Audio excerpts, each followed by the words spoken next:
আসসালামু আলাইকুম রহমতুল্লাহি বারাকাতুহু। বন্ধুরা বান্ধবীরা আপনারা সবাই কেমন আছেন? আলহামদুলিল্লাহ, আমি আল্লাহর রহমতে অনেক ভালো আছি।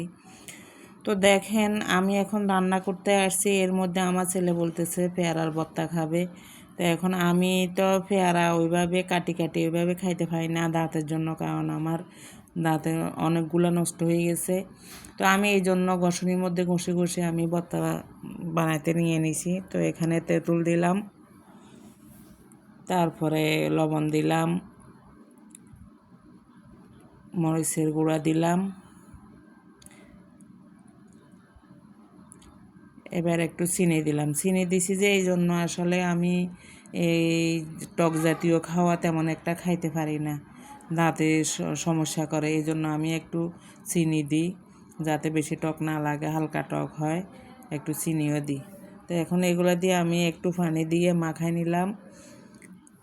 এবার পেয়ারাগুলো কচলায় ফেলবো। এই যে আমার পেয়ারা মাখানি হয়ে গেছে।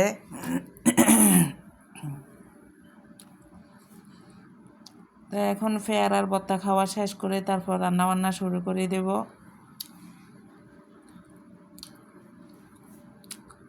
তো এখন আজকে আমি এই শোল মাছটা রান্না করব।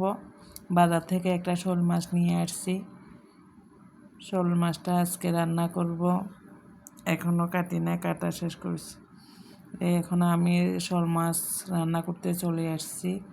এখানে টমেটো, কাঁচামরিচ, পেঁয়াজ সব কিছু দিয়ে আমি তেলের উপরে কষাই নিলাম।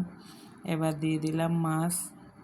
মাছের সাথে আর কিছু দেওয়া হবে না, কারণ আর কিছু দিলে হয়তো স্বাদ লাগবে না। এই জন্য আমি মাছের সাথে আর কিছু দিই নাই।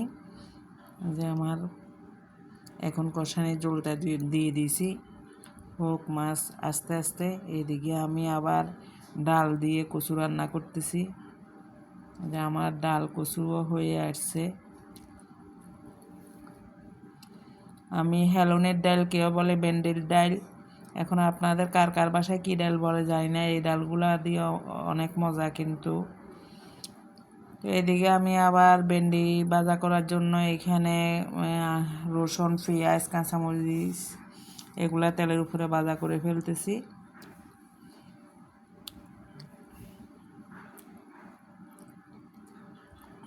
এখন আমি একটু হলুদের গুঁড়া দিয়ে দিলাম আর লবণ দিয়ে দিব।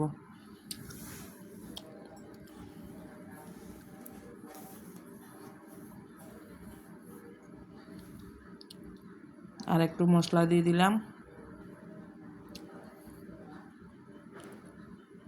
এবার আমি ভেন্ডিগুলা দিয়ে দিব ভাজা করার জন্য।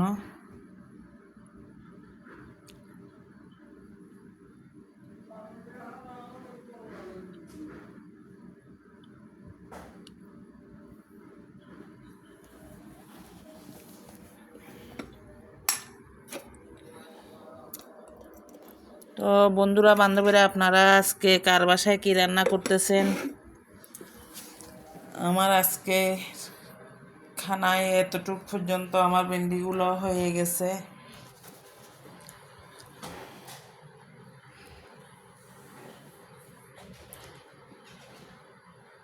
এই যে আমার ভেন্ডিগুলো হয়ে গেছে। তো আল্লাহ হাফেজ, আমার ডালগুলো হয়ে গেছে।